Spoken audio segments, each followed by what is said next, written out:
అందరికీ నమస్కారాలు. ముఖ్యంగా ఈ మీటింగ్ పెట్టిన కారణం ఏంటంటే కడప నియోజకవర్గంలో సీనియర్ నాయకులు మన గోవర్ధన్ రెడ్డి గారి రాజ్యసభ సభ్యత్వం కోసం మనము వీళ్ళంతా మీటింగ్ పెట్టడం జరిగింది.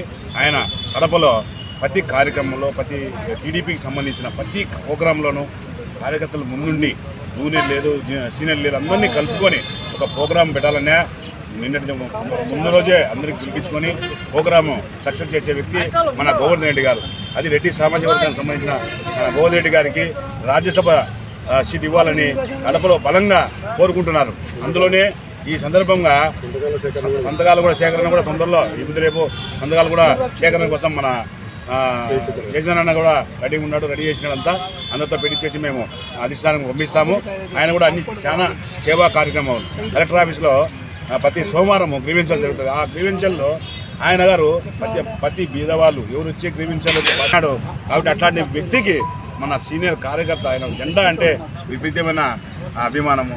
రేపు ఆయన చనిపోయినా కూడా ఆయన జెండా వేసి నేను చనిపోవాలనే కాన్సెప్ట్ కూడా ఆయన పనిచేస్తున్నాడు. అట్లాంటి వ్యక్తికి పార్టీని నమ్ముకునే వ్యక్తికి కంపల్సరీగా రాజ్యసభ ఇవ్వవలసిందిగా మేమంతా బలంగా కోరుకుంటున్నాం. కాబట్టి ముఖ్యమంత్రి వర్యులు నారా చంద్రబాబు నాయుడు గారికి అలాగే యువ నాయకుడు లోకేష్ బాబు గారికి కూడా మేము కడప జిల్లా తరఫున మేము మరీ కోరుకుంటున్నాము.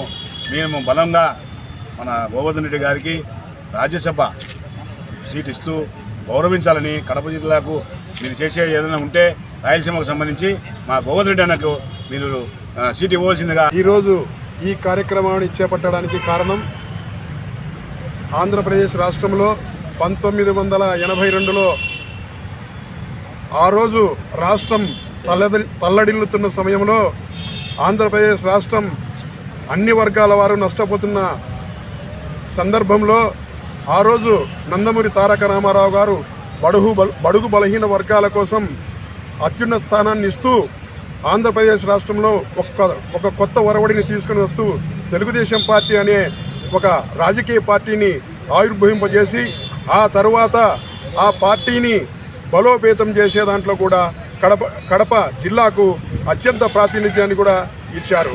ఆ కోవలోనే ఈరోజు 1982 మార్చి 29 నుండి ఈ రోజు వరకు తెలుగుదేశం పార్టీ పచ్చ జెండాను కింద పడనీయకుండా కింద పడవేసే వారిని కూడా పడవేయకుండా తన శక్తి వంచన లేకుండా కృషి చేసిన వ్యక్తులలో జిల్లాలో మొట్టమొదటి వ్యక్తి శ్రీ గోవర్ధన్ రెడ్డి గారు.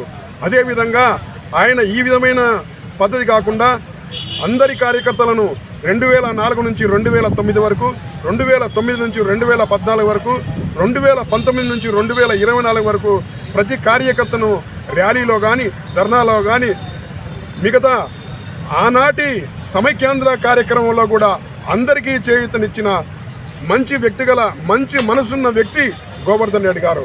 అందువలన ఈరోజు ఏ రోజు కూడా పార్టీని ఉల్లంఘించకుండా పార్టీ నియమ నిబద్ధతతో అన్ని కార్యక్రమాల్లో పాల్గొని పార్టీకి అఖండ సేవ చేసిన వ్యక్తి శ్రీ గోవర్ధన్ రెడ్డి గారు. అందువలన ఇప్పుడు నిజంగానే తెలుగుదేశం పార్టీ ఎవరైతే నికార్సైన నిజమైన 100% పార్టీకి సేవ చేసిన నికార్సైన వ్యక్తి శ్రీ గోవర్ధన్ రెడ్డి గారికి రాజ్యసభ సభ్యత్వం ఇస్తారని ఇవ్వవలని తెలుగుదేశం పార్టీ జిల్లా కార్యకర్తలందరూ మనవి చేసుకుంటున్నారు. అందువలన మాన్య ముఖ్యమంత్రి వర్యులు శ్రీ నారా చంద్రబాబు నాయుడు గారు మరియు జాతీయ ప్రధాన కార్యదర్శి శ్రీ లోకేష్ గారిని మా విన్నపం ఒకటే, ఎవరైతే పార్టీకి ఎనలేని కృషి చేశారో వారికి మొదటి ప్రాధాన్యత ఇవ్వాలనే మీ యొక్క నోటి నుండి వచ్చింది. కాబట్టి ఆ కోవలోనే ఈరోజు అన్ని విధాలుగా పార్టీకి సహాయ సహకారాలు అన్ని విధాలుగా పార్టీకి సేవ చేసిన వ్యక్తిని శ్రీ గోవర్ధన్ రెడ్డి గారికి రాజ్యసభ సభ్యత్వం ఇస్తారని ఇవ్వవలనని కోరుకుంటూ